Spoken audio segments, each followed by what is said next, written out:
नमस्कार छात्रों, संस्कृत ज्ञान चैनल में आपका स्वागत है। मैं हूँ श्रीमती सीमा श्रीवास्तव। ठीक, पिछले के वीडियो में हमने आपको संधियों के विषय में बताया था। संधि क्या है? दो वर्णों का मेल, दो वर्णों के मेल या परिणाम से जो विकार उत्पन्न होता है। ठीक, दो वर्णों के मेल से जो परिणाम उत्पन्न होता है उसे हम संधि कहते हैं। ठीक है, अब और उसके साथ ही साथ हमने आपको संधि के भेद भी बताए थे। संधि कितने प्रकार की होती हैं? तो कुल 3 प्रकार की होती हैं। कौन कौन सी? स्वर, व्यंजन और विसर्ग। ठीक, और उसके बाद हमने स्वर संधियों के भेद भी बताए थे। स्वर संधि के कुल कितने भेद होते हैं? तो आप बोलेंगे कि स्वर संधि के कुल 8 भेद होते हैं। हमने आपको नाम भी बता दिए थे पिछले के वीडियो में। अब आज हम उन्हीं स्वर संधियों में जो सबसे पहली संधि हमारी, उस पर हम विस्तृत चर्चा करेंगे। ठीक है, ध्यान से हमारे वीडियो को देखिएगा, उसको सुनिएगा, समझिएगा और ठीक से यदि आप इसको समझ लेंगे तो मेरा दावा है, गारंटी है कि आप इस संधि से संबंधित कोई भी सवाल, कोई भी प्रश्न आ जाएगा तो आप उसको सफलतापूर्वक कर लेंगे। एक भी नंबर आपका जाएगा नहीं कहीं। ठीक है, तो इसलिए ध्यान से इसको देखिए और समझिए। ठीक, सबसे पहले हमने क्या लिखा है? दीर्घ स्वर संधि।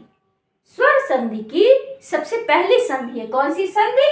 दीर्घ स्वर संधि। ठीक, ये नाम है और आप जानते हैं कि संस्कृत में सूत्र चलता है। ठीक है, हर चीज का एक सूत्र बना दिया है। ठीक है, अब दीर्घ स्वर संधि का सूत्र क्या है? अकः सवर्णे दीर्घ। क्या सूत्र है? अकः सवर्णे दीर्घ।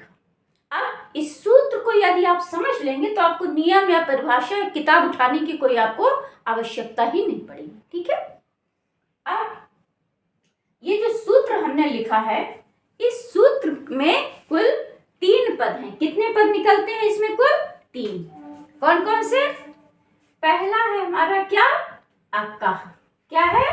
अकः। ठीक, दूसरा है सवर्णे और तीसरा है दीर्घ। तो इस संधि में कुल कितने पद निकले?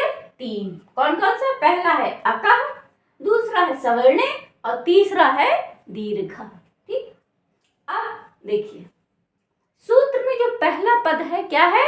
अकः। अब अकः का मतलब क्या होता है ये हम आपको बताएंगे। ठीक, तो याद रखिएगा, इससे पहले हमने आपको संधि समझने के लिए प्रत्याहारों का भी ज्ञान कराया था वीडियो में हमने आपको। ठीक, प्रत्याहार क्या है? ठीक, तो अब हम आपको प्रत्याहार के अंतर्गत कौन कौन से वर्ण आते हैं ये हम आपको बताएंगे। अक माने अक प्रत्याहार। और यदि आपको महर्षि सूत्रों का ज्ञान होगा तो हमने बताया था कि अक प्रत्याहार, अक प्रत्याहार में कहाँ से शुरू होगा? आई उड़ का जो आ है वहां से शुरू होगा और रिलीफ के का पर आकर खत्म हो जाएगा। ठीक है, अब का हमको ग्रहण करना नहीं है। क्यों? क्योंकि वो इसकी संज्ञा आ जाती है, इसका लोप हो जाता है। तो अच्छा, 14 के जो अंतिम थे हमने बताए थे, आई ओन रिलीफ, सबके जो अंतिम थे जिसमें हलंत लगा हुआ था उसका हमको ग्रहण नहीं करना होता है। तो हम आका को में कहाँ से उठाएंगे? आई उड़ के आ से उठाएंगे और रिलीफ के का पे लाकर खत्म कर देंगे। ठीक, तो इस प्रकार से हमारे अक प्रत्याहार में कुल कितने वर्ण आएंगे? 3। कौन कौन से? आ, ई, उ, री और ली। ठीक, अक में कितने वर्ण आएंगे? कुल हमारे 5। कौन कौन से? आ, ई, उ, री और ली। ठीक है, अब तो आप अक प्रत्याहार भी आप इसको कह सकते हैं या इसको आप ह्रस्व स्वर भी कह सकते हैं। क्या कह सकते हैं? ह्रस्व स्वर या मूल स्वर भी कहलाती है। ठीक, आ, ई, उ, री, ली ये ह्रस्व स्वर भी कहलाते हैं, मूल स्वर भी कहलाते हैं। ठीक, और अक प्रत्याहार के अंतर्गत आते हैं। ठीक है, तो अब ये हमारी पूर्व पद की स्थिति थी। किसकी स्थिति? पूर्व पद की स्थिति थी। क्या? आ, ई, उ, री, ली के पश्चात। और संधि में जब भी कहीं पश्चात शब्द आ जाए तो आप समझ लीजिए कि एक तरफ की कंडीशन इनकी पूरी हो चुकी है। ठीक, अब हम आते हैं सवर्णे पर। सवर्ण माने क्या होता है? ठीक, तो पहले चीज हम ये देखेंगे जो सवर्णे पद है आपको याद होगा पहले की वीडियो में जब हमने आपको रूपों का ज्ञान कराया था, अकारांत पुल्लिंग, तो हमने बताया था कि जो ए होता है वो सप्तमी एक वचन की पहचान होती है। ठीक है, जहां पर हमको में या पर का अर्थ देना होता है हिंदी में, ठीक, तो वहां पर हम सप्तमी लगाते हैं। तो अब इनको कहना है कि सवर्ण होने पर, इसलिए इन्होंने सवर्णे में सप्तमी लगा दी और एक वचन का रूप बनाया। ठीक, तो इसका मतलब हो गया सवर्ण होने पर। अब ठीक है, तो अब हमारी दोनों पदों की स्थितियां पूर्ण हो चुकी हैं। ठीक, पहले पद क्या था, अ का, माने अक प्रत्याहार, और अक प्रत्याहार जब भी कहा जाए तो आप तुरंत समझ जाइए कि ह्रस्व या मूल स्वरों की बात की जा रही है। उसके बाद हमारा पद आता है क्या, सवर्णे। सवर्णे माने सवर्ण होने पर। ठीक, अब सवर्ण का मतलब क्या होता है ये आप समझिए। सवर्ण का मतलब होता है चलती फिरती भाषा में कि समान स्वर। ठीक है, समान स्वर अर्थात जो स्वर इस तरफ हो वही स्वर इधर भी होने चाहिए। ठीक है, स्वर ना बदले। ठीक है, सवर्ण का मतलब होता है समान स्वर। ठीक, चलती फिरती भाषा में बता रहे हैं। ठीक है, अभी इसका एक वार्तिक आएगा, उस पर भी हम चर्चा करेंगे। सवर्ण की एक वार्तिक आएगा, उस पर अभी हम चर्चा करेंगे। अभी सिर्फ हम आपको मोटी बेसिक सी बात बता रहे हैं कि सवर्ण का मतलब होता है समान स्वर, अर्थात समान स्वर का मतलब जो स्वर इधर आए वही स्वर इधर भी आना चाहिए। ठीक, जैसे इधर ई है तो इधर भी ई ही होना चाहिए। ठीक है ना, ठीक, ये नहीं कि इधर आ जाए, इधर यू रिली आ जाए, तब आपकी संधि गलत हो जाएगी, तब वहां पे दीर्घ संधि नहीं लगेगी। ठीक, तो सवर्ण का मतलब समान स्वर अर्थात जो स्वर इन पांचों में से होगा, तो कोई एक ही, इन पांचों में से जो भी स्वर इधर आ, ठीक, तो हम ये बता रहे थे कि आ ई उ री ली में से कोई भी एक स्वर उधर भी आना चाहिए। ठीक है, इन पांच स्वरों में से जो भी एक स्वर इस तरफ होगा वही स्वर इधर भी आना चाहिए। ठीक है, और जो, तो इस प्रकार से जो स्वर दोनों तरफ होगा अंत में उसी का दीर्घ हो जाता है। ठीक, इसी चीज को आप किताबों में परिभाषा के रूप में इस प्रकार से पाएंगे कि यदि, ठीक, आयु रिली के पश्चात कोई भी सवर्ण स्वर आए तो उन दोनों के स्थान पर दो दीर्घ एकादेश हो जाता है। ठीक, ये किताब की परिभाषा है। ठीक, और इसी को हमने आपको समझाया। ठीक, तो अब जो बातें हमने अभी आपको समझाई हैं उसी बात को मैं उदाहरण के माध्यम से आपको सिद्ध करके बताऊंगी। ठीक है, आप जैसे कि मान लीजिए उदाहरण है हमारा कि शिव धन आलय। शिव धन आलय। ठीक, ये हमारा पद है, प्रथम पद है शिव।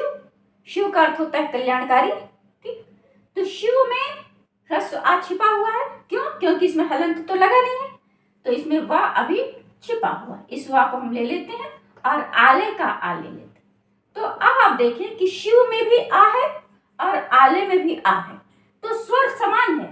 भेद से मतलब नहीं, हमने बताया ह्रस्व दीर्घ भेद कुछ भी हो सकता है।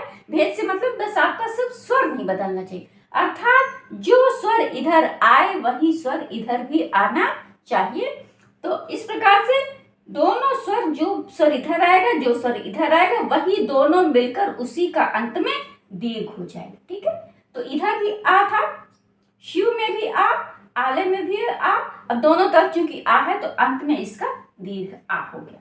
तो अब ये आ और ये आ मिलकर दीर्घ आ हो गया। ठीक है, और धन का निशान आपका हट गया, तो हमारा पद क्या बन गया, शिवालय। क्या बन गया, शिवालय, माने आ और आ दोनों मिलकर दीर्घ आ में परिणत हो गए और हमारा पद क्या बन गया, शिवालय।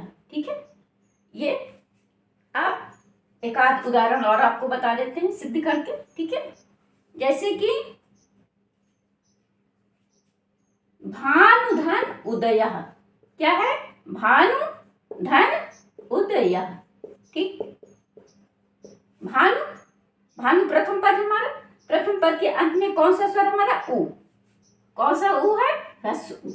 और उदय में भी उ है, ठीक। तो ये उ और ये उ दोनों मिलकर अंत में दीर्घ हो जाएंगे, ठीक है। तो ये भानु का उ और ये उ दोनों मिलकर दीर्घ हो जाएंगे और धन का निशान हमारा हट जाएगा और क्या बन गया हमारा?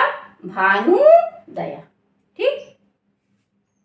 इसी प्रकार से री का भी देख लीजिए, मातृ धन ऋणम, ठीक।